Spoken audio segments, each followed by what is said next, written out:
सर्व अच्युत गोत्रे बंधू आणि भगिनी, त्याचप्रमाणे साधू संतांना दंडवत प्रणाम. आज आपण सत्संग नंबर 28 मध्ये प्रवेश करत आहोत. आत्तापर्यंतच्या मागील सत्संगामध्ये जीव पदार्थ बघितल्यानंतर आपण देवता पदार्थ बघतोय आणि मागील सत्संगामध्ये आपण देवतेमध्ये असलेले पंचप्रकार ज्ञान, सुख, सामर्थ्य, ऐश्वर्य, प्रकाश यावरती चिंतन केलं. परंतु आता गोकुळाष्टमी आलेली आहे. सर्वांना प्रथम मी गोकुळाष्टमीच्या खूप खूप हार्दिक शुभेच्छा देतो. आणि आजचा सत्संग आपण त्यावरतीच चिंतन करावं असं अनेक लोकांनी कळवल्या अनुषंगाने आपण गोकुळाष्टमीच्या निमित्तानं या सत्संगामध्ये चिंतन करणार आहोत. खरं म्हणजे महानुभाव संप्रदायामध्ये, आपल्या धर्मामध्ये गोकुळाष्टमी ही प्रत्येकाच्या घरी साजरी करण्याचा एक परंपरा, एक रूढ आपल्यामध्ये आहे. आणि त्या अनुषंगाने प्रत्येक जण आपल्या घरी गोकुळाष्टमी साजरी करत असतो. परंतु गोकुळाष्टमी आपण साजरी करत असताना काहीतरी परमेश्वराचं उपार दाखवण्यासाठी काहीतरी गोडधोड करणं, देवाला स्नान घालणं आणि रात्री 12 वाजेपर्यंत जागरण केल्यानंतर देवाला उपार दाखवून आरती करणं, काही लोकांमध्ये याचा अपवाद आहे. काही लोक सजावट करतात गोकुळाष्टमीच्या निमित्ताने. अनेक लोकांना दर्शनासाठी घरी बोलावतात. काही लोक गोकुळाष्टमीच्या निमित्ताने सत्संगाचे कार्यक्रम करतात, काही भजनाचे कार्यक्रम करतात. त्या दिवशी एक आनंद उत्सव, एक सण म्हणून आपण साजरा करत असतो. आणि ही जी प्रथा आहे, ही जी परंपरा आहे, ती आपल्याच धर्मात नसून अन्य लोकांमध्ये सुद्धा गोकुळाष्टमी साजरे करण्याचा प्रघात प्रथमपासूनच आलेला दिसतो. यामध्ये फक्त अपवाद असा आहे की आपण प्रत्येकाच्या घरी गोकुळाष्टमी साजरी करतो आणि अन्य लोक काही मंदिरामध्ये जातात, एकत्र येऊन ती साजरी करण्याचा प्रयत्न करतात. परंतु जी आपण गोकुळाष्टमी आजपर्यंत साजरी करत आलो, त्या गोकुळाष्टमी साजरी करण्यातून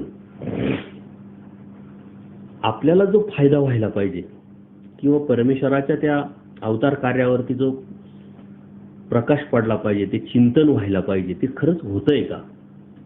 खरं म्हणजे आज आपल्याकडं तत्वज्ञानाच्या बाजूने आपण जेव्हा अभ्यास करतो, चिंतन करतो, त्यावेळेस आपल्याला लक्षात येतं की आपण काय करतोय आणि काय केलं पाहिजे.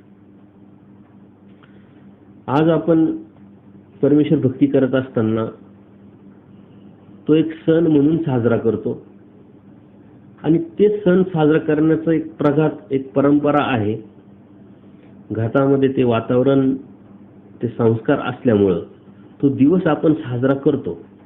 परंतु ज्या कारणासाठी तो दिवस आपण साजरा करतो, ते कारण, त्या कारणावरती आपण चिंतन केलं पाहिजे. आजपर्यंत मी गोकुळाष्टमीच्या दिवशी अनेक वेळेस जे माझ्या संपर्कात काही अन्य लोक होते, त्यांना बोलून मी त्यांना श्रीकृष्ण महाराज कोण आणि ते परमेश्वर कसे आणि त्यांचीच भक्ती सर्वश्रेष्ठ कशी, हे मी सांगण्याची एक परंपरा ठेवली होती. आणि त्यातून अनेक लोक उपदेशी पण झाले, काही लोक कृष्ण भक्तीला लागले. असं काहीतरी आपण जर ठरवून तो कार्यक्रम जर केला तर त्यात नक्कीच आपल्याबरोबर इतरांना पण फायदा होईल. परंतु आपली मानसिकता ही विधी किंवा काहीतरी करण्याची प्रवृत्ती असल्या कारणाने आणि गोकुळाष्टमी ही प्रत्येकाच्याच घरी साजरी होत असल्यामुळे आपण एकत्र येत नाही. आणि त्या कारणाने गोकुळाष्टमीचा जो सण प्रत्येकाच्या घरी जेवढ्या उत्साहात होतो, तेवढ्या उत्साहात त्याचं तत्वज्ञान लोकांपर्यंत मात्र पोहोचवण्यास आपण कुठंतरी कमी पडतोय. खरं म्हणजे श्रीकृष्ण महाराज हे जगमान्य अवतार आहे आणि ते जगमान्य अवतार असल्यामुळं श्रीकृष्ण महाराज कोण काय हे सांगण्याची कोणालाही गरज नाही. प्रत्येक जण श्रीकृष्ण महाराजांना ओळखतो. नुसते हिंदू धर्मीयच नव्हे तर इतर धर्मीय सुद्धा श्रीकृष्ण महाराजांना ओळखतात. परंतु ही जी ओळख आहे ही अत्यंत त्रोटक आहे. जशा त्या देवतेची ओळख जे ज्ञान आहे कसं विपरीत किंवा अन्यथा ज्ञानाने भरलेलं आहे, तसं अन्य लोकांचं श्रीकृष्ण महाराजांच्या बाबतीत सुद्धा जे ज्ञान आहे ते त्रोटक आणि विपरीत किंवा अन्यथा ज्ञान असं म्हटलं तर चूक ठरू नये. पण श्रीकृष्ण महाराजांना जर ओळखायचं असेल, समजायचं असेल तर महानुभावांच्या तत्वज्ञानातून, महानुभावांच्या दृष्टीतून जेव्हा आपण बघतो तेव्हा श्रीकृष्ण महाराज थोडेफार आपल्याला कळाले आणि इतरांना कळू शकतात. अन्यथा श्रीकृष्ण महाराजांना लोक वेगळे काही समजत नाही. सर्व एकच असल्या कारणाने अद्वैतवादाचा त्यांचा अभ्यास किंवा त्यांची धार्मिकता किंवा त्यांची भक्ती असल्या कारणाने ते सर्व एक जसे समजतात तसे श्रीकृष्ण महाराजांना एक समजतात. परंतु आपलं तसं नाही आहे. आपल्याला प्रत्येक गोष्टीचं ज्ञान परमेश्वराने अवतार घेऊन सांगितल्यानंतर ते आपल्याला दुसऱ्या अवताराने सुद्धा अधिक स्पष्टीकरण केल्यामुळं आपल्याला ते जसं आहे तसं यथार्थपणे समजलेलं आहे. 5,500 वर्ष झाले श्रीकृष्ण महाराजांनी अवतार घेतल्यानंतर श्रीमद भगवद्गीतेच्या माध्यमातून तत्वज्ञान सांगण्यासाठी आणि स्वतःची ओळख देण्यासाठी.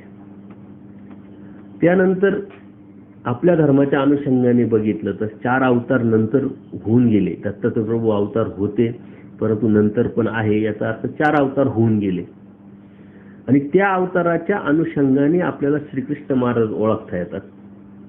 आणि म्हणून कलियुगाचे परब्रह्म परमेश्वर अवतार सर्वदर्शी चक्रधर प्रभू यांनी सुद्धा डोमेग्राम येथे पूजनीय माईम भटांना परमेश्वर आणि देवता यातला फरक सांगितल्यानंतर परमेश्वर कोण अशा प्रश्नाला उत्तर देताना प्रथम श्रीकृष्ण महाराज अवतार सांगितले. कारण ते जगमान्य अवतार, त्यांना कोण ओळखत नाही आणि त्यांना कोण परमेश्वर मानत नाही. ह्या अनुषंगाने, प्रभावाच्या अनुषंगाने माईम भटांना जेव्हा श्रीकृष्ण महाराजांचं प्रथम नाव सांगितलं तेव्हा त्यांची ती दृष्टी किंवा त्यांची ती विचारधारा बदलली आणि त्यानंतर वेगळ्या अवताराचं त्यांनी नाव सांगून स्वतःपर्यंत परमेश्वराने माईम भटांना घेऊन आले. आपण सुद्धा तीच ट्रिक वापरली की परमेश्वर भक्ती करत असताना श्रीकृष्ण महाराजांची भक्ती करतो आणि श्रीकृष्ण महाराज हे परमेश्वर कसे, तर ते अत्यंत सोपं होऊन जातं. कारण 50% लोकांपर्यंत श्रीकृष्ण महाराजांचं अवतार कार्य हे गेलेलं असतं. फक्त त्यांना थोडंसं अद्वैतवादाकडून काढून द्वैतवादाकडे लावणं, तत्वज्ञानाच्या अनुषंगाने त्यांना त्यातलं कार्यकारण स्वरूप लक्षण आणि वैशिष्ट्य हे सांगणं महत्त्वाचं असतं. आणि ते सांगण्यासाठी सर्वात प्रथम आपल्याला आपला परमेश्वर समजणं ही अत्यंत गरजेचं आहे. ना आपण परमेश्वर भक्ती करतो परंतु ती परमेश्वर ही वस्तू काय आहे जर आपल्यालाच माहीत नसेल तर त्यांच्यामध्ये आणि आपल्यामध्ये काही फरक राहणार नाही. म्हणून त्या अनुषंगाने आज आपण थोडंसं चिंतन करणार आहोत. तर श्री चक्रधर स्वामी जेव्हा आपण परमेश्वर अवतार म्हणतो, म्हणजे श्रीकृष्ण महाराज हे श्री चक्रधर स्वामी आहे असं जेव्हा म्हणतो आणि लोकांना सांगतो तर ते सप्रमाण आपल्याला सांगता आलं पाहिजे. आणि ते सप्रमाण आपल्याकडे भरपूर आहे. अगदी परमेश्वराच्या मुखीचे श्रीमुखीचे असल्या कारणाने त्याला कोणीही त्याला चॅलेंज किंवा आव्हान करू शकत नाही. आणि याच्या पाठीमागे अजून एक फायदा आपल्याला असा वाटतो की श्री चक्रधर स्वामींवरती परमेश्वर म्हणून भक्ती किंवा बुद्धी आपली बसण्यासाठी, आपली निष्ठा वाढण्यासाठी ह्या तत्वज्ञानाचा खूप मोठा फायदा आपल्याला होईल. आणि त्या अनुषंगाने आपण भक्ती करताना सुद्धा पंचकृष्ण आपण जेव्हा म्हणतो तर कृष्ण हा शब्द प्रत्येक अवताराच्या पाठीमागे आपण लावलेला असतो आणि लावतो. त्याच्या पाठीमागे कारण श्रीकृष्ण महाराजांचं जे अवतारत्व आहे ते अलौकिक, प्रत्येक अवतार हे अलौकिक असतात. परंतु दुसऱ्या बाजूने जर आपण विचार केला तर श्रीकृष्ण महाराजांचं जे अवतार कार्य आहे ते राजवेशात किंवा राजघराण्यात अवतार घेतल्या अनुषंगाने आणि पांडवांच्या सारखे भक्त त्यांना भेटले, त्या अनुषंगाने परमेश्वराने जे कार्य केलंय, अवतार कार्य हे अलौकिक ठरतं. आणि म्हणून श्रीकृष्ण महाराजांकडे सर्वसामान्य माणूस कुणीही वेधला जातो आणि तो वेध, परंतु जेवढा आपला जसा ज्ञानयुक्त वेद असतो श्रीकृष्ण महाराजांच्या बाबतीत, तेवढा लोकांचा नसतो. आणि ते अप्रत्यक्षेचे काम आहे ते आपल्यावर परमेश्वराने सोडलेले आहे. सर्वज्ञ श्री चक्रप्रभू पूजनीय नागदेव आचार्यांना सांगतात की आमच्यापासून 1-2 पण तुमच्यापासून 4-7. तर याचं कारण काय, की जीव जीवाचं ऐकतो आणि आपकाचं वाक्य लागे. आपण एखाद्या व्यक्तीला जे सांगू शकतो ते परमेश्वर सांगितल्यानंतर सुद्धा तो ऐकेल त्याची गॅरंटी नाही, कारण तेवढी योग्यता तेवढी पात्रता त्याची असायला पाहिजे. आणि म्हणून परमेश्वर काही मोजक्या निवडक जीवांची योग्यता अधिकार बघून हे तत्वज्ञान त्याला सांगतात, त्याला बोध देऊन त्याला ते स्वतःची ओळख देतात आणि नंतर त्या जीवाच्या कारणे, त्या जीवाच्या अनुषंगाने हे परमेश्वराचं तत्वज्ञान, हा परमेश्वराचा धर्म इतर सर्वसामान्य जीवांपर्यंत परमेश्वरच नेत असतात. परंतु माध्यम मात्र परमेश्वर जीवालाच करतात. आणि म्हणून आपण श्रीकृष्ण महाराज जसे लोकांपर्यंत जगमान्य झाले, तेही परमेश्वर अवतार. सर्वश्री चक्रप्रभू हे सुद्धा परमेश्वर अवतार. उलट मी तर म्हणेल श्रीकृष्ण महाराजांच्याही पुढचे अवतार म्हटल्यानंतर एक तत्वज्ञानाच्या अनुषंगाने पुढील होतं. परंतु आपण कुठंतरी कमी पडत असल्यामुळं किंवा कमी पडलेलो असल्यामुळं लोकांपर्यंत श्रीकृष्ण महाराजांसारखा दुसरा सर्वश्री चक्रप्रभूंचा अवतार आपल्याला नेता येत नाही, नेता आला नाही आणि सांगता आला नाही. याच्या पाठीमागे कारण का आपल्याला स्वामी श्री चक्रधर किती कळाले, किती समजले हे समजून घेणं अत्यंत गरजेचं आहे. परमेश्वर अवतार घेताना 3 प्रकारे अवतार घेतात. एक गर्भीचा अवतार असतो, म्हणजे जसं सर्वसामान्य जीव गर्भातून जन्माला येतात तशा पद्धतीनं परमेश्वर सुद्धा गर्भातून अवतार घेतात. दुसरा अवतार असतो दवडणे. हा फक्त परमेश्वर अवतार घेतात. एखादा जीव गर्भात असल्यानंतर त्याला बाजूला काढणे आणि स्वतः तिथं प्रवेश करून अवतार घेणं. तिसरा अवतार पूर्वी ठेवणे, म्हणजे एखादा जीवाचं योग्यतेचा पात्रतेचा जीव, कणवेचा जीव असेल, त्याचं देहावसान झालं तर तो निघून गेल्यानंतर त्या शरीराला आपलं करणं, त्या शरीरात प्रवेश करणं आणि परमेश्वराने आपलं कार्य सुरू ठेवणं, याला पूर्व ठेवणे म्हणतात. हे झाले 3 प्रकारचे परमेश्वराचे अवतार. त्याच्यामध्ये पद्धती पण परमेश्वराच्या असतात. अवरदृश्य अवतार म्हणजे अलीकडचा, परदृश्य अवतार म्हणजे पलीकडचा आणि उभयदृश्य अवतार म्हणजे दोन्हीच्या मधला. त्याच्यासाठी खूप सुंदर दृष्टांत परमेश्वराने सांगितलंय की अलीकडचा म्हणजे उंबऱ्याच्या आतील म्हणजे घरामधील अवतार, परदृश्य म्हणजे उंबऱ्याच्या बाहेरील म्हणजे घराच्या बाहेरील, आणि उभयदृश्य म्हणजे उंबऱ्यावरील म्हणजे जो आतला आहे तो आतलाच बघेल, जो बाहेरचा आहे तो बाहेरचा बघेल, पण जो मधला आहे तो आतलं पण बघेल बाहेरचं पण बघेल. अशा पद्धतीने परमेश्वराचे अवतार घेण्याच्या 3 पद्धती असतात. तर परमेश्वर श्रीकृष्ण महाराज पूर्व अवतारात परमेश्वर बद्रिकाश्रम येथे हंस रूपाने अवतार कार्य त्यांचं सुरू होतं. नंतर श्रीकृष्ण महाराज म्हणून अवतार त्यांनी घेतलेला आहे. परमेश्वर श्रीकृष्ण महाराजांनी अवतार कसा घेतला, त्या संदर्भात जनमानसांमध्ये कसे गैरसमज पसरले, श्रीकृष्ण महाराजांना लोक विष्णूचा अवतार का मानतात आणि श्रीकृष्ण महाराजांच्या संदर्भात ज्या काही गैरसमजुती लोकांमध्ये कशा पसरल्या, हे आपल्यामध्ये आपल्या धर्मामध्ये खूप क्लिअर आणि स्पष्ट आहे. याच्या पाठीमागचं कारण की एका अवताराने दुसऱ्या अवतारावरती प्रकाश टाकलेला आहे. पूजनीय महादाईसांच्या अनेक प्रश्नाला उत्तर देताना सर्वज्ञ श्री चक्रधर प्रभूंनी आपल्याच अवतार काळातल्या कितीतरी गोष्टी स्पष्ट केल्या, क्लिअर केल्या. म्हणून महानुभावांना जसे श्रीकृष्ण समजले, कळाले, तेवढे दुसरे कोणालाही कळू शकत नाही, समजू शकत नाही. याच्या पाठीमागचं महत्वाचं कारण आणि अत्यंत महत्वाचं कारण म्हणजे की दुसऱ्या अवताराने आपल्याच अवताराविषयी पाठीमागील ज्या गोष्टी आहेत त्या स्पष्ट केलेल्या आहेत आणि ते आपल्यापर्यंत किंवा आपण त्यापर्यंत पोहोचलेलो आहे, त्या तत्वज्ञानापर्यंत. म्हणून श्रीकृष्ण महाराजांच्या बाबतीत महानुभावांची जशी बुद्धी स्पष्ट आणि पारदर्शक आहे, स्वच्छ आहे, तेवढी इतर लोकांची दिसत नाही. याचा अर्थ श्री कृष्ण महाराजांवरती श्री चक्रधर स्वामींनी आपल्या तत्वज्ञानाच्या माध्यमातून, काही भक्तांच्या प्रश्नाच्या माध्यमातून प्रकाश टाकलेला आहे. म्हणजे पुढचा अवतार आपल्याला मागच्या अवताराविषयी माहिती देत असल्या कारणाने आपल्या दृष्टीनं जेव्हा इतर लोक श्रीकृष्ण महाराजांकडे बघतील तेव्हा मात्र श्रीकृष्ण महाराज खऱ्या अर्थाने त्याला समजतील. परंतु ते योग, तो अधिकार, ती पात्रता त्यांच्यामध्ये असेल तर परमेश्वर बोध देऊन त्यांना ते कळवतात, जसं आपल्याला ते भाग्य लाभलेलं आहे. श्रीकृष्ण महाराजांच्या बाबतीत बरेच समज, गैरसमज इतर लोकांमध्ये आहे, तसे आपल्यामध्ये कोणत्याही प्रकारचे समज, गैरसमज श्रीकृष्ण महाराजांच्या बाबतीत नाही. उलट आत्ताचे आपले कलियुगाचे परमेश्वर अवतार श्री चक्रधर स्वामी यांची भक्ती करत असताना सुरुवात आपली श्रीकृष्ण महाराजांपासून होते, द्वापार युगापासून होते. आणि हे आपण दररोज अनुभव घेत असतो, प्रचिती घेत असतो.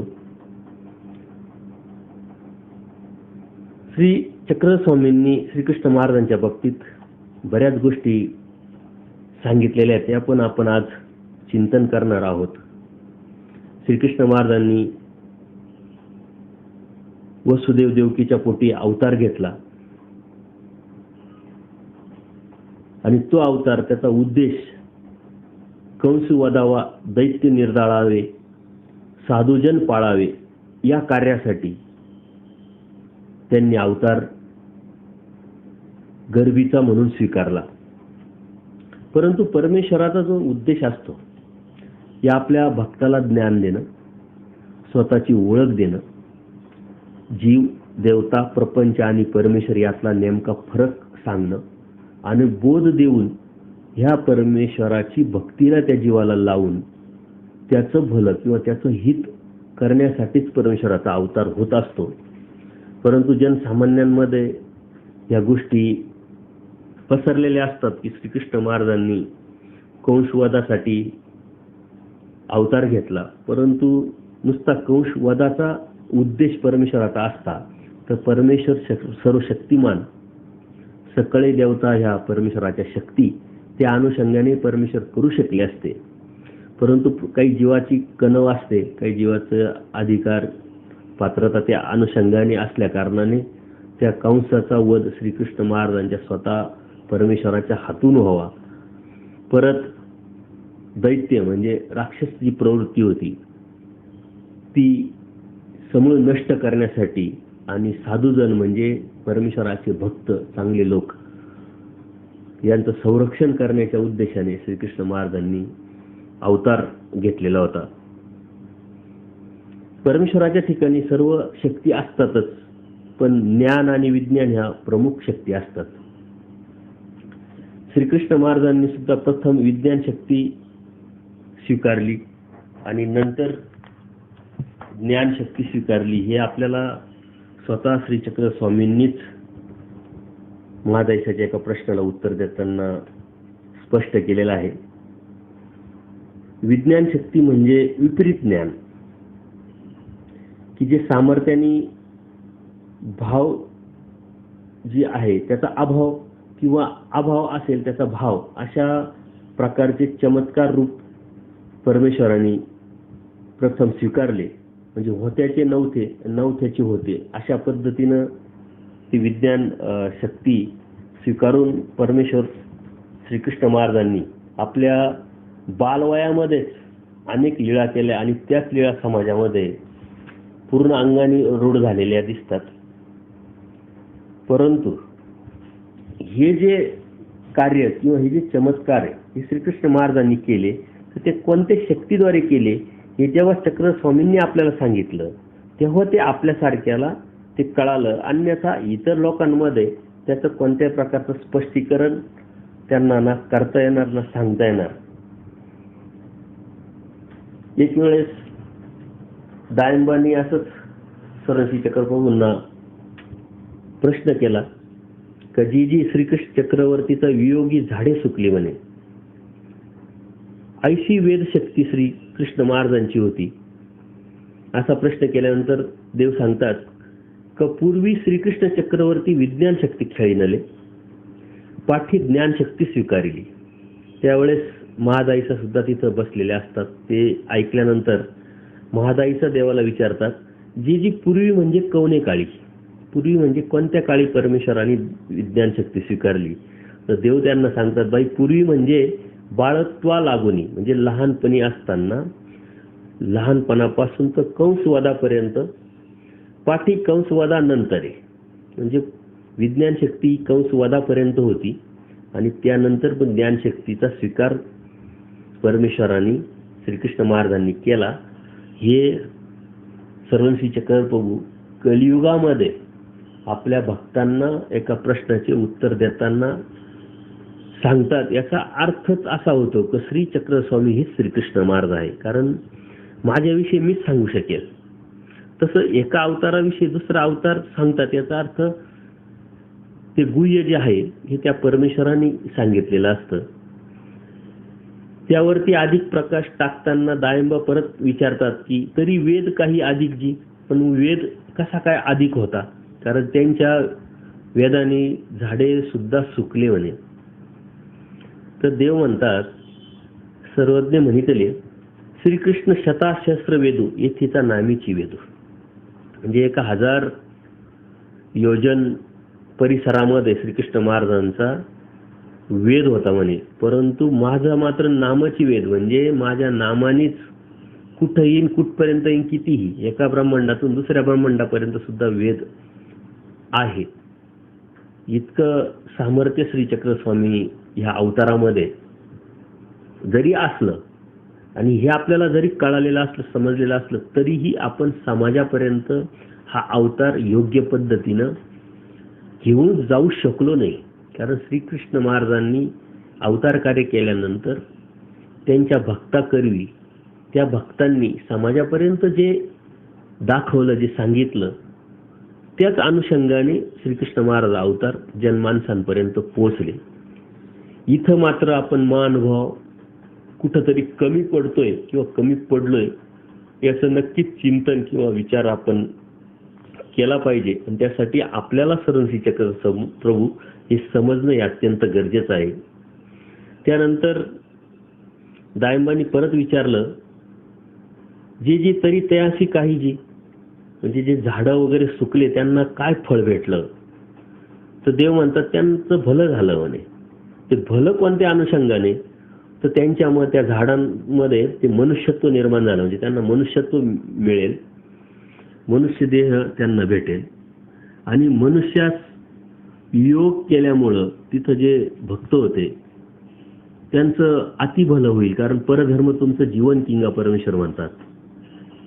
आणि त्यांना सहाय्य होऊन मायेकरवी त्या जीवाचं भलं झालं त्यावेळेस. तसं श्रीकृष्ण महाराजांनी अनंत उद्धरले म्हणे. फक्त त्यावेळेस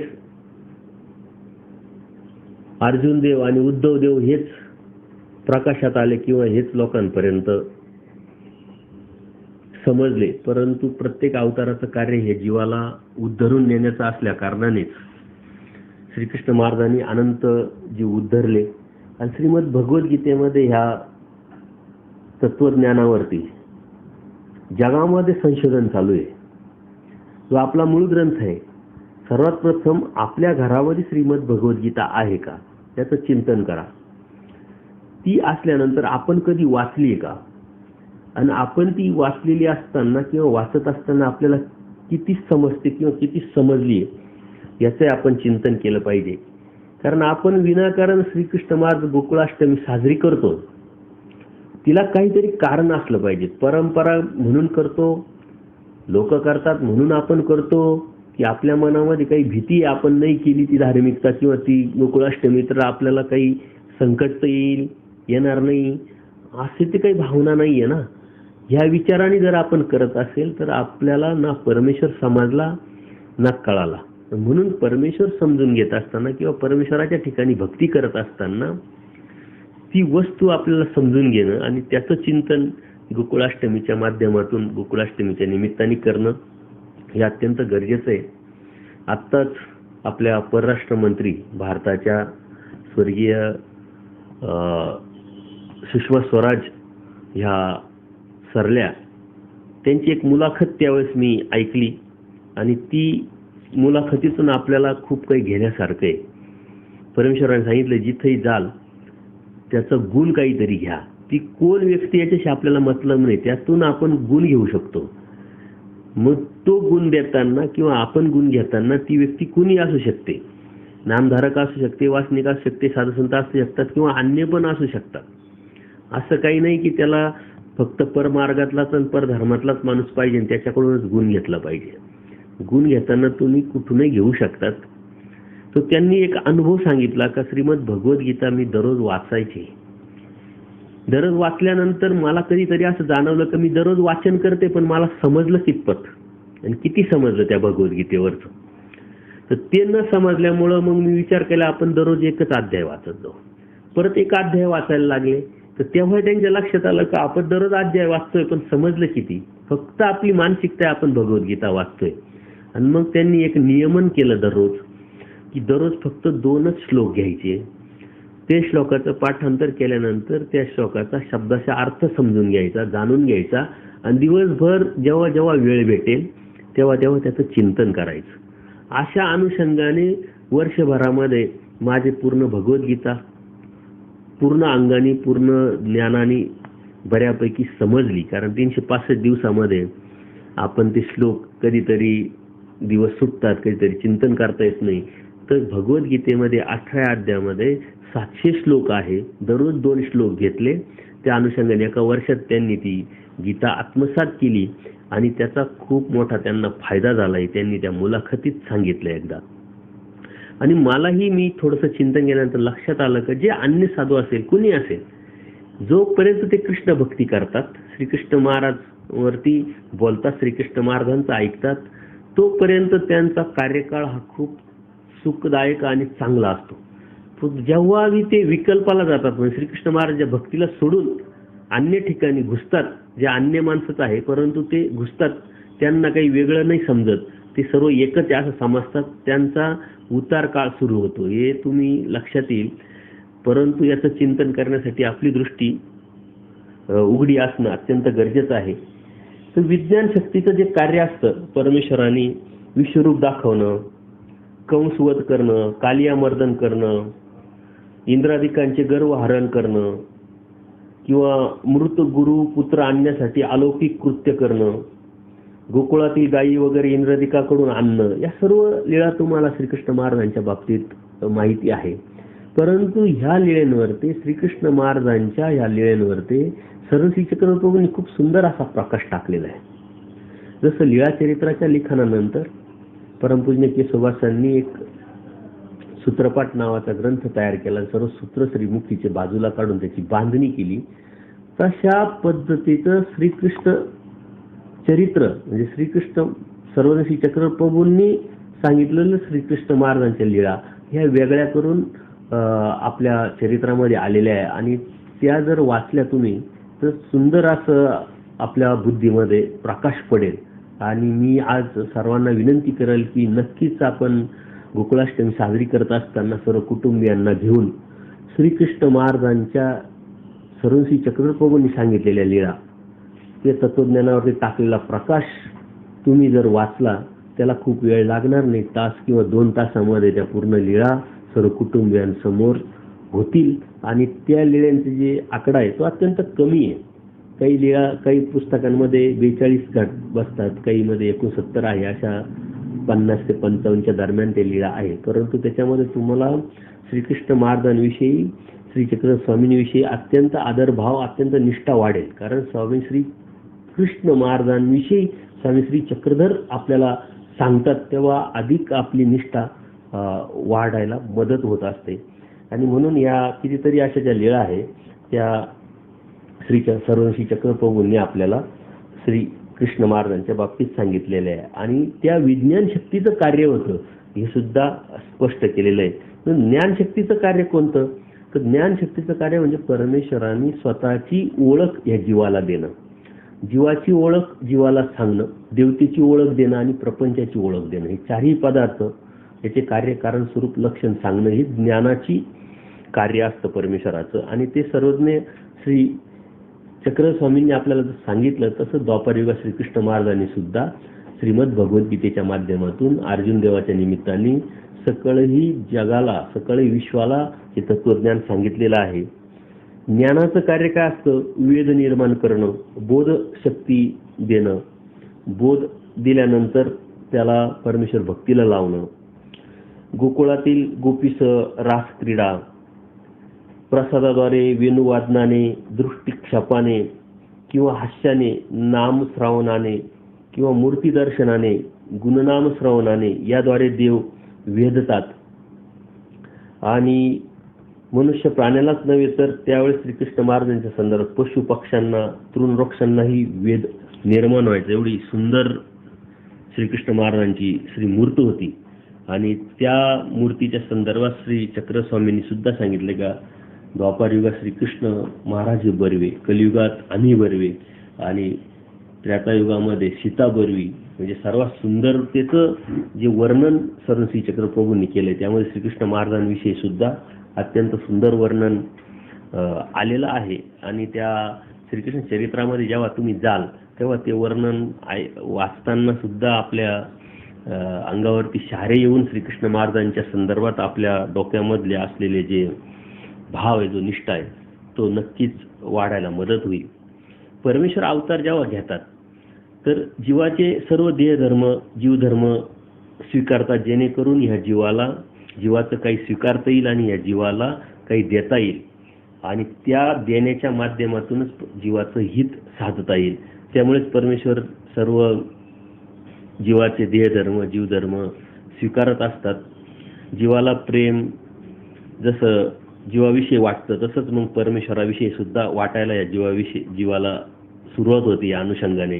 कारण आपल्यासारखं परमेश्वर सर्व काही आपण विनंती केल्यानंतर स्वीकारत असल्यामुळं आपल्याला परमेश्वराविषयी ते आपलेपण, ते प्रेम निर्माण होऊन आपले जो भक्तीचा जो अधिकार, योग्यता ती वाढत असते. परत त्या घेण्यातून परमेश्वराला काही जीवाला देता येतं. जसं आयतुक भूतभजन ज्ञानाप्रती साधन, आयतुक मायापूर भजन प्रेमाप्रती साधन. तर ते भजनानेच परमेश्वराला या जीवाला काही देता येतं आणि त्या देण्यातून जीवाचं हित होत असतं. जीव अविद्यायुक्त असल्यामुळं त्यात स्वतःहून तर ज्ञान काही संभवत नाही. परंतु हे ज्ञान देण्यासाठीच परमेश्वराला या जीवाचे सर्व जीवधर्म, देहधर्म स्वीकारून ते ज्ञान देण्यासाठी काहीतरी घ्यावं लागतं. तर त्यावेळेस सुद्धा द्वापार युगामध्ये ज्यांच्या पोटी परमेश्वर जन्माला आले ते असेल किंवा ज्यांना परमेश्वरांनी लहानसं मोठं केलं ते यशोदा नंददेव असेल, ते सुद्धा अन्य देवतेची भक्ती करत होते, वरुण राजाला देव मानत होते. परंतु ज्यावेळेस प्रसंगानुरूप ते वरुण राजा जो आहे तोच परमेश्वराची भक्ती किंवा परमेश्वर श्रीकृष्ण महाराजांची पूजा करताना बघून नंद यशोदेला सुद्धा आश्चर्य निर्माण झालं आणि आपण काय करतोय. परंतु श्रीकृष्ण महाराज हे परब्रह्म परमेश्वर आहे असा बोध मात्र त्यांना झाला नाही काही किंवा होऊ शकला नाही.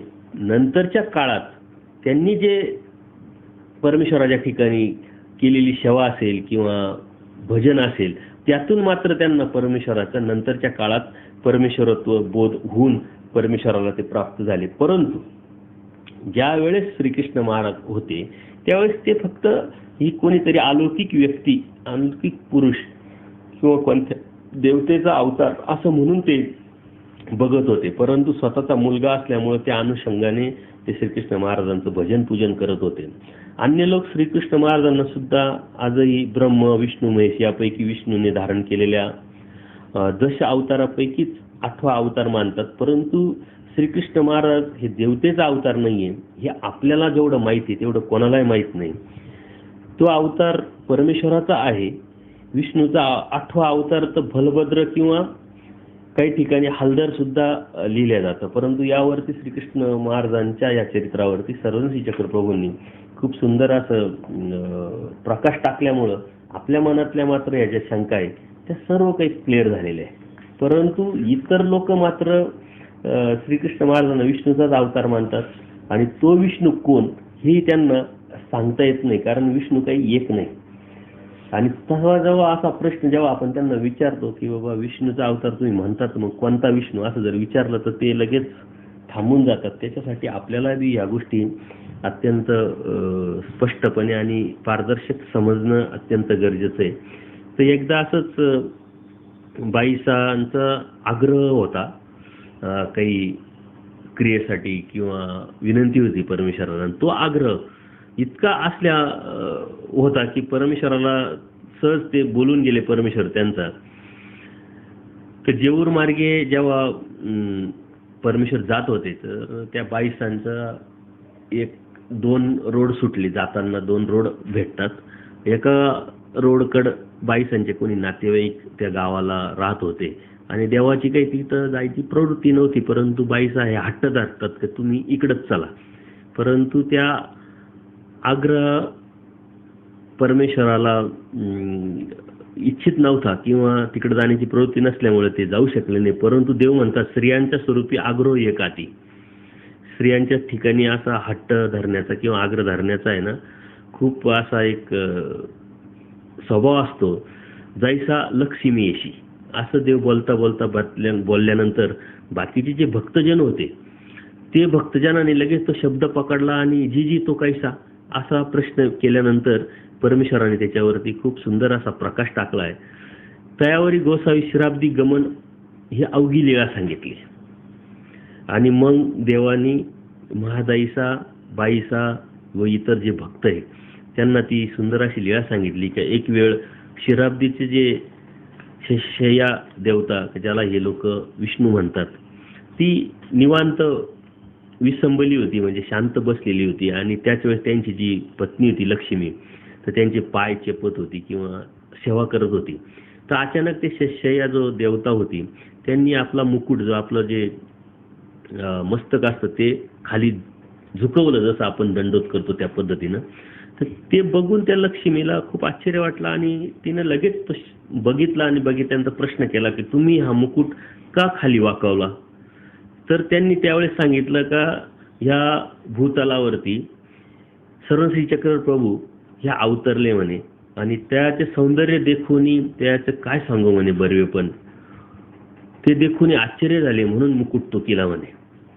तर त्या लक्ष्मीचा असा समज होता की माझा जो पती याच्या व्यतिरिक्त जगात काही कोणी विश्वात काही कोणी दुसरं सुंदरच नाहीये आणि म्हणून ती म्हणते काय तुम्हापाशी म्हणजे तुमच्यापेक्षा सुद्धा सुंदर पण होतं का. तर ती विष्णू जे आहे शिष्यामधले ते सांगतात त्याच्या श्री चरणाच्या अंगुठ्याच्या नखा इतके आमचे ठाई बरे पण नाही. म्हणजे त्या नखा इतकं सुद्धा श्रीकृष्ण महाराजांचं जे सुंदर आहे ते माझं नाही, ऐसे बरवे येते म्हणे. आणि मग त्यावेळेस ती हट्ट धरते की तरी ऐसे ते मिया देखावे की ते बरवे पण मज दाखवावे ऐसे म्हणून आग्रह घेतला. आणि मग सर्वज्ञ त्यांना सांगतात स्त्रियांच्या स्वरूपी आग्रह एकाती. तर हा आग्रह स्तवच त्यावेळेस श्रीकृष्ण महाराज संदीपनी ऋषींच्या ठिकाणी शिक्षेला होते, देहधर्माच्या अनुषंगाने जीवधर्माच्या अनुषंगाने. तर त्यावेळेस ह्या विष्णूने आपल्या बायकोचा म्हणजे लक्ष्मीचा हट्ट पुरवण्यासाठी त्या ब्राह्मणाचे जे जन्माला आलेली बाळ आहे ते तो घेऊन जायचा. तर 1-2 नाही तर 6 बाळ ते घेऊन गेले. त्यावेळेस त्या ब्राह्मणाला खूप दुःख झालं आणि तो हे सर्व यांना नाव ठेवायला लागला की श्रीकृष्ण महाराज आहे, एवढे मोठे राजे, अर्जुन आहे, गांडीव धनुष्य आहे. आणि काय उपयोगाचं. आता ही खूप मोठी लीळा आहे, मी शॉर्टमध्ये तुम्हाला सांगतोय आणि ती तुम्ही वाचावी, त्यामुळं आणखीन अधिक त्याच्यावर प्रकाश पडेल तुमचा. तर त्यावेळेस अर्जुनाच्या कानावरती गेल्यानंतर अर्जुन त्यांना जाऊन विचारतो की काय झालं, आणि सर्व कथा ऐकल्यानंतर अर्जुन म्हणतो मी आणतो ते. नाही आणलं तर मी अग्निकाष्ठ घेईल. आणि अशा पद्धतीने अर्जुनाला वाटलं की कुठं असून असणार आहे, नरकात असेल, स्वर्गात असेल, पाताळात असेल, आपण कुठे जाऊ शकतो. अशा पद्धतीनं ते 7वं बाळ जेव्हा गायब होतं, ते अर्जुन सगळीकडे पाहिल्यानंतर ते काही सापडत नाही. दिवस उगवतो आणि ते बोल लावल्यानंतर किंवा यांनी ते अग्निकाष्ठतेचं शपथ घेतल्यानंतर ते कामाला तो सुरुवात करतो. सर्व लाकड वगैरे सरण पेटवतो आणि त्याच्यावर जाण्याची सुरुवात. त्याच श्रीकृष्ण महाराजांचे अर्जुन भक्त असल्यामुळं आणि अर्जुनापूर्वी अनेक लीळा परमेश्वराला करायच्या असल्या कारणाने, तत्वज्ञान आपल्यापर्यंत आणायचं असल्या कारणाने ते श्रीकृष्ण महाराज तिथं प्रगट होतात की तू काय करतोय म्हणे. हे सर्व अर्जुनाने सांगितल्यानंतर श्रीकृष्ण महाराज म्हणतात चल माझ्या बरोबर. आणि मग तेव्हा ते शिराब्दीला घेऊन जातात. त्यावेळेस तो विष्णू नामक ती देवता आहे, ती श्रीकृष्ण महाराजांना सांगते की मला माफ करा, परंतु या लक्ष्मीच्या हट्टापायी मी हे केलं. आणि त्यानंतर मग ती लक्ष्मीला श्रीकृष्ण महाराजांचं किंवा त्या विष्णू देवतेला श्रीकृष्ण महाराजांचं दर्शन होतं. तिथल्या ते सर्व बाळकं वगैरे अर्जुन सर्व त्यांना घेऊन येतात. तर त्यावेळी ती लक्ष्मी सुद्धा श्रीकृष्ण महाराजांबरोबर निघते, परंतु श्रीकृष्ण महाराज तिच्या डोक्यावर हात ठेवून तुम्ही येथेच थांबा असं सांगतात. तेव्हा ती थांबते. तर अर्जुन म्हणतात की येत असेल तर येऊ द्या, काय हरकत आहे. श्रीकृष्ण महाराजांचा आपण जिथं जावं तिथं काय त्यांचं गुण घ्यावं की त्यांच्या स्त्रिया घेऊन जाव्या म्हणे. तर असं अर्जुनाला समजावून ते सर्व जेव्हा येतात भूतलावरती, सर्व त्या ब्राह्मणांना देतात. तर श्रीकृष्ण महाराजांनी तिथं अर्जुनाचं म्हणजे आपल्या भक्ताची मोठेपण सांगतात की बघा म्हणे कोणालाच आणता आलं नाही, पण अर्जुनाने आपले बाळक घेऊन आले म्हणे ना आपल्या गुरूंना, संदीपनी ऋषींना ते दिले. तर ह्या सर्व ज्या लीळा आहे, अशा अनेक लीळा आहे.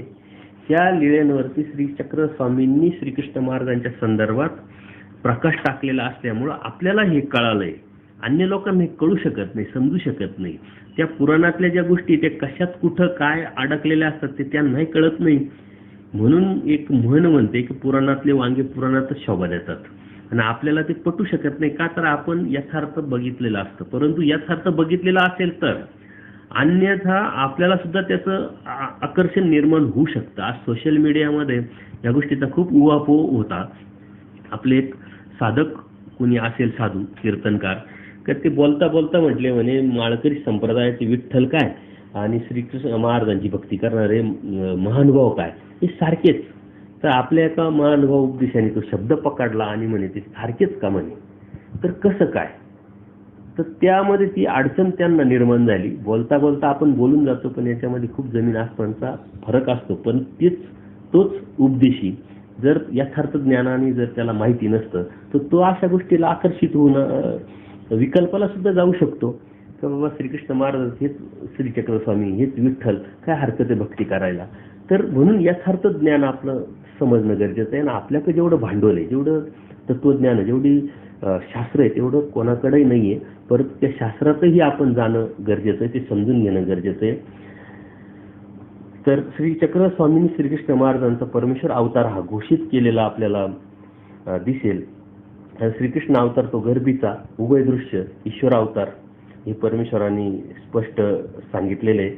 आणि ज्या जीवास जशी प्रतीती असते तसं ते श्रीकृष्ण महाराजांना भक्तात म्हटले. कारण एका महादैसाच्या एका प्रश्नाला उत्तर देताना परमेश्वर सर्वश्री चक्रप्रभू उत्तर देतात की संजय चतुर्भुज देखे, शुक्र विश्वरूप देखे, तसेच अर्जुन उद्धवदेव हे कैवल्य परमेश्वर परब्रह्म देखे.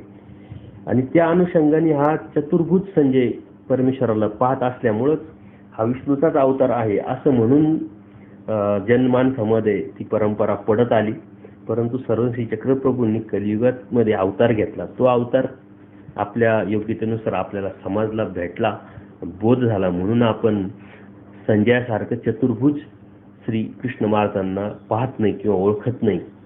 आणि बोधदाता हा परमेश्वर असल्यामुळे आपल्याला तो बोध परमेश्वराने दिलाय. म्हणजे आपली किंमत किती मोठी आहे ना, आपण कोणत्या योग्यतेचे आहोत हे आपण समजून घेतलं पाहिजे.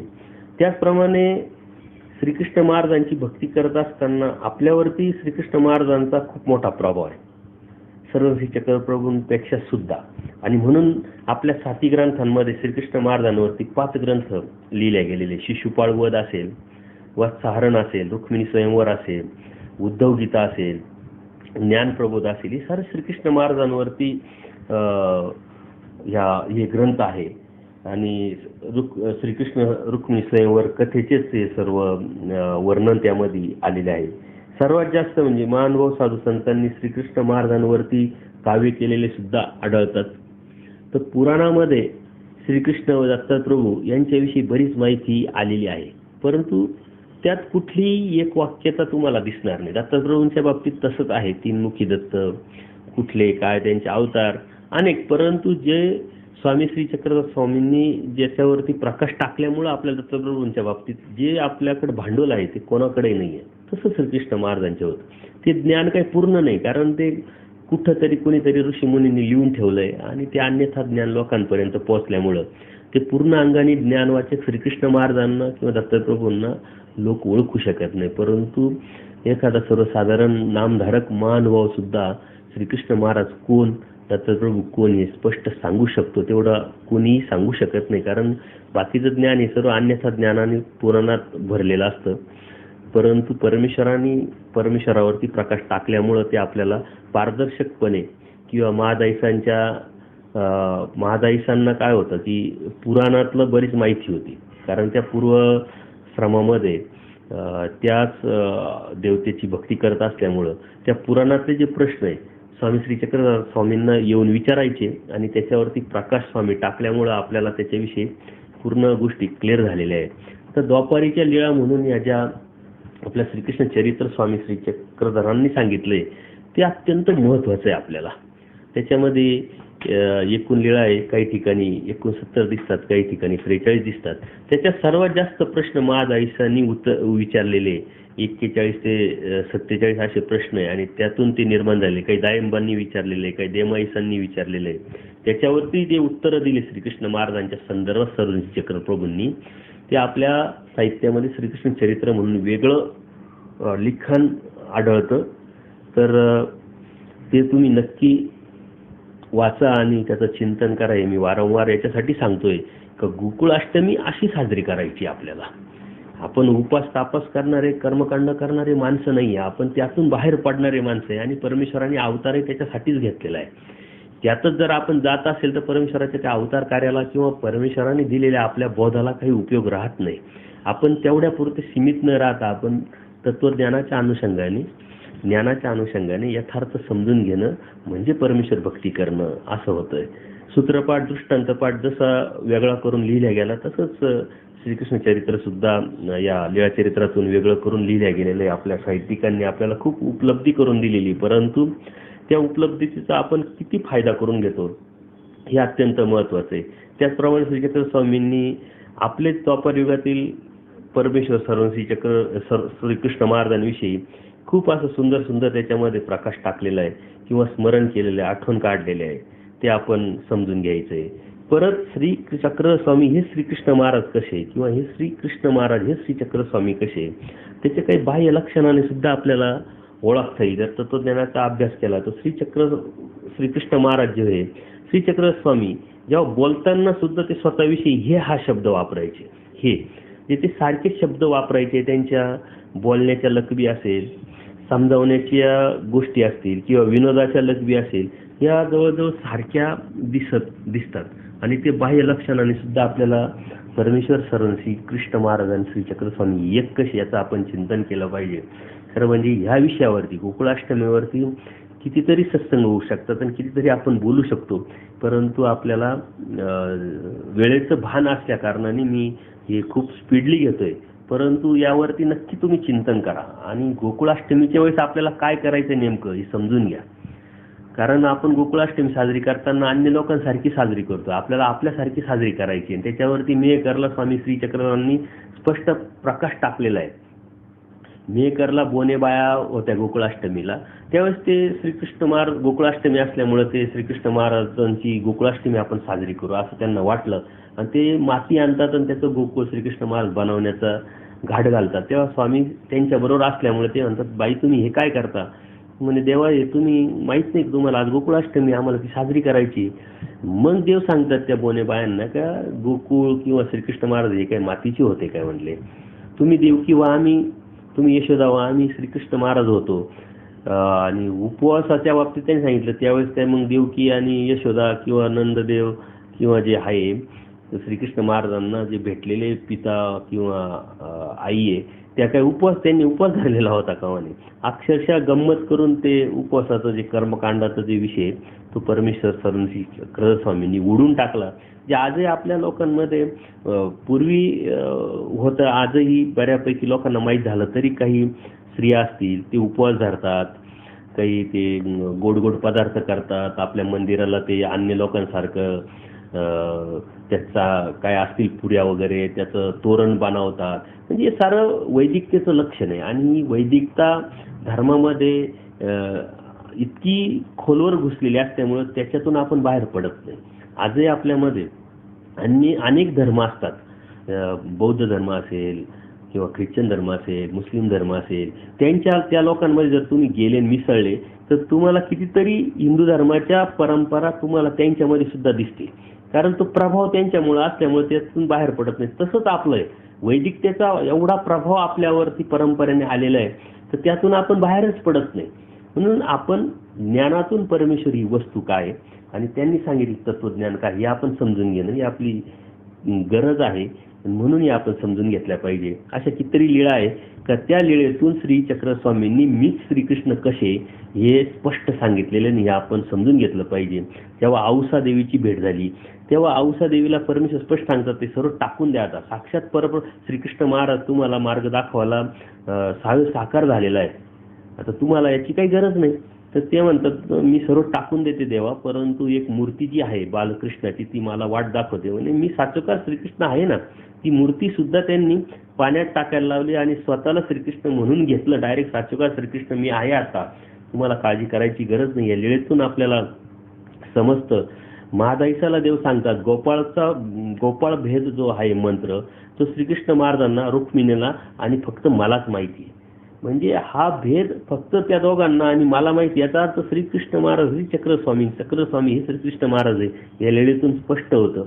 त्याच वेळेस स्वामी नदी पात्राजवळ जर गेले तर त्यांची सावली पाण्यात पडल्यानंतर पाण्यातील जलचरेवरती येऊन ती मूर्ती बघण्यासाठी जेव्हा ते वेध घेतात त्यावेळेस सारंग पंडित श्रीकृष्ण महाराजांना सांगतात की यमुनेच्या थडीला जेव्हा श्रीकृष्ण महाराज विजय करतात तेव्हा असंच जलचरेवरती येत व मूर्तीचे दर्शन घेत म्हटले. स्वामी पैठण येथे असताना गायींना वेध झाला, सभोवती गायी तटस्थ अशा परमेश्वराकडे बघायला लागल्यानंतर सारंग पंडित म्हणतात द्वापारी श्रीमूर्तीचा वेध घेताना पुरे झाला नाही म्हणून आत्ताही घेत आहेत काय? यावरती स्वामी प्रसन्न होतात आणि सारंग पंडित सांगतात काय पांड्या काय वक्तृत्व चालवले म्हणे. त्यावरती सारंग पंडित म्हणतात की मग यथार्थ नव्हे काय? त्याला परमेश्वराने अप्रत्यक्षरित्या मौनाने संमती दर्शवतात. म्हणजे तेच मी आहे हे स्पष्ट सारंग पंडितांना सांगतात. त्याचप्रमाणे महादाईसा द्वारकेला जात असताना इथंच द्वारका त्यांना दाखवतात. नांदेडला गाय रक्षणाच्या वेळेस किंवा त्या स्थानं आजही आपण ते पूजन करतो किंवा त्याच्या लीळा आपण आठवत असतो.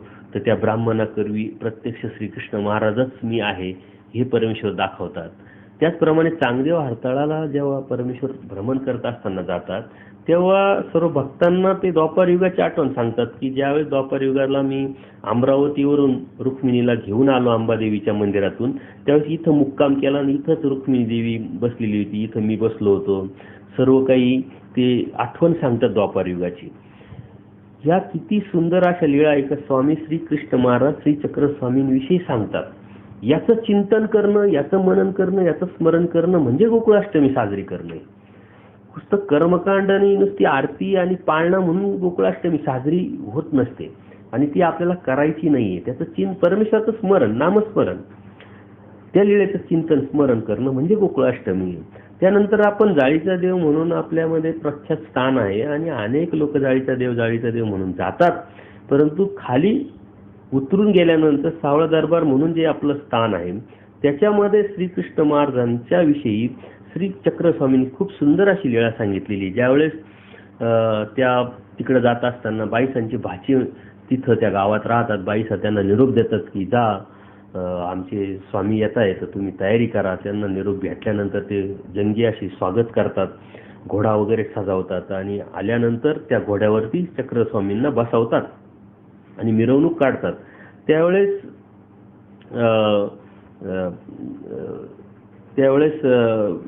प्रल्हाद बाईसा ज्या असतात त्या थोड्या स्थूल असल्यामुळं देव म्हणतात बसा पाठीमागं घोड्यावरती.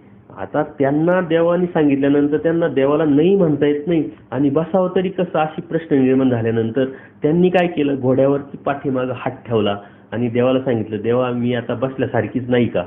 तर देव त्यांना सांगतात तुम्ही उद्धव देवासारखंच केलं. ते बरोबर बाईसांनी ऐकलं किंवा प्रल्हाद बाईसांनी ऐकलं, महादाईसांनी ऐकलं. जेव्हा देव तिथं गेल्यानंतर वस्तीला देवाला दंडोत केला आणि त्यांनी विचारलं का तुम्ही ते मगाशी असे म्हटले उद्धव देवांसारखंच केलं तर हे कसं काय. त्यावेळेस सर्वज्ञ चक्रप्रभूंनी द्वापार युगामध्ये झालेली कथा किंवा झालेली लीळा स्पष्ट सांगितली का माझं पूजन आणि उद्धव देवाचं पूजन जेव्हा एकदा ठरलं त्यावेळेस दोघांनाही सारखेच आसनं तयार केले गेले. मी माझ्या आसनावरती बसल्यानंतर उद्धव देवाला सांगितलं बसा, तर उद्धव देवाने फक्त त्या आसनावर हात ठेवला आणि माझ्या चरणाजवळ येऊन बसले. म्हणजे मी बसल्यासारखं, म्हणजे माझा आदेश पण धुडकावल्यासारखं नाही आणि सांभाळल्यासारखं सुद्धा होतं. तसंच तुम्ही पण केलं म्हणे. अशा कितीतरी आठवणी, अशा कितीतरी लीळा स्वामी सर्वज्ञ चक्रप्रभू द्वापार युगाच्या श्रीकृष्ण महाराजांविषयी सांगतात. म्हणजे आपल्याकडं इतर लोकांसारखं काहीतरी हा याचा अवतार आहे तो त्याचा अवतार आहे काहीतरी बघितलं तत्वज्ञान सांगून आपण मोकळं होत नाही. आपल्याकडे सप्रमाण आहे आणि ते सप्रमाण स्वतः परमेश्वराने आपल्या श्रीमुखातून सांगितलेलं आहे. म्हणजे अशा कितीतरी लीळा, अशा कितीतरी प्रमाण आपल्याला श्री चक्रधर स्वामींनी जे सांगितलं श्रीकृष्ण चरित्र आहे यातून आपल्याला कळेल किंवा समजेल किंवा समजू शकतो. परंतु गोकुळाष्टमीच्या दिवशी त्या गोष्टीचा आपण उहापोह केला, त्याचं चिंतन केलं, त्या चिंतनातून आपण परमेश्वर ही वस्तू काय हे आपण जर समजून घेतलं तरच आपल्याला हे कळू शकतं, अन्यथा कळणार नाही. कारण त्यावेळेस सुद्धा एकदा महादाईचा परमेश्वराला विचारतात का जी संजयाशी श्री चक्रवर्तीचा ठाई कैशी प्रतीती. आणि संजय काय देखील, म्हणजे त्या संजय जेव्हा श्रीकृष्ण महाराजांना बघत होता हे सारं भगवद्गीता सांगत असताना किंवा बघून ते दिव्यदृष्टीद्वारे ते भगवद्गीता सांगत असताना, तर स्वामी सांगतात की संजय हा चतुर्भुज म्हणून पाहत होता, अर्जुन मात्र विश्वरूप म्हणून मला बघत होता आणि उद्धवदेव हा कैवल्य परब्रह्म म्हणून मला बघत होता. कारण त्याची योग्यता, त्याची पात्रता वेगळे असल्यामुळं ती तशी दृष्टी तयार झाली होती. मात्र आपली दृष्टी सर्वश्री चक्र प्रभूंच्या संदर्भात अत्यंत वेगळी निर्माण झालेली असली पाहिजे आणि ती आपण परमेश्वराच्या बोधातून आपण घेतलेली आहे आणि ती घेण्यासाठी आपल्याला चिंतन अभ्यास करणं अत्यंत गरजेचं आहे. गोकुळाष्टमी सर्वकडे साजरी होते, नक्की साजरी करा, परंतु तत्वज्ञानाच्या माध्यमातून आपल्याला परमेश्वर ही वस्तू काय ही कशी आहे, श्रीकृष्ण महाराज हे श्रीचक्र स्वामी कसे, श्रीचक्र स्वामी हेच परमेश्वर श्रीकृष्ण महाराज कसे, हे याचं चिंतन करून समजून घ्या. म्हणजे अन्य लोकांना आपल्या संपर्कात असलेले नातेवाईक असतील, मित्रमंडळी असतील, त्यांना आपल्याला कलियुगाचे अवतार सर्वश्री चक्रप्रभू हे श्रीकृष्ण महाराज कसे हे सप्रमाण आणि व्यवस्थितपणे त्यांनी मांडणी करून आपल्याला ती सांगता येऊ शकते.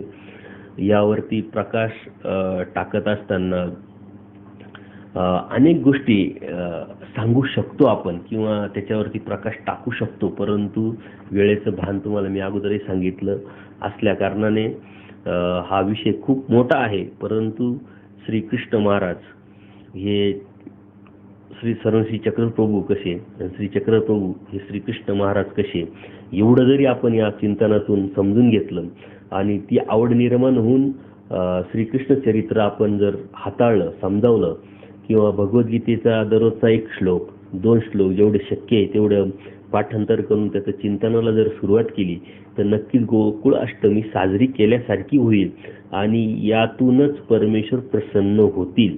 तुम्ही किती गोडधोड करा, ते परमेश्वर स्वीकारतील की नाही स्वीकारतील हा नंतरचा विषय. कारण आपण अदृष्टपराकडे झुकलेला असेल, आपली प्रार्थना, आपली योग्यता, पात्रता तेवढी असेल तर परमेश्वर असन्निधानी सुद्धा ते पदार्थ स्वीकारतील, आपल्याला ज्ञान देतील, प्रेम देतील. परंतु मी त्याच्याही पुढे बोलेल का तुम्हाला ज्ञान झालंय याचा अर्थ तुमचं कधीतरी केव्हा तरी परमेश्वराने ते पदार्थ स्वीकारलेले, फक्त आता ते टिकवण्यासाठी, त्याच्यात सातत्य राहण्यासाठी आणि परमेश्वरापर्यंत पोहोचण्यासाठी आपल्याला तत्वज्ञानाच्या माध्यमातून परमेश्वराचा अवतार कार्य किंवा परमेश्वराचं अवतारत्व हे आपण समजून घेणं अत्यंत गरजेचं आहे. म्हणून गोकुळाष्टमीच्या दिवशी आपण याचं चिंतन करावं, चिंतन करून या लीलेचं स्मरण करावं, त्या स्मरणातून परमेश्वराला आठवावं. तेव्हा मात्र परमेश्वर नक्कीच प्रसन्न होतील आणि खरी गोकुळाष्टमी हे आपण साजरी केली असं होईल. या अनुषंगाने आजच्या सत्संगाच्या माध्यमातून सर्व सद्भक्तांना व माझ्या अच्युत गोत्रीय बंधू आणि भगिनी त्याचप्रमाणे साधू संतांना गोकुळाष्टमीच्या खूप खूप हार्दिक शुभेच्छा. दंडोत प्रणाम, दंडोत प्रणाम.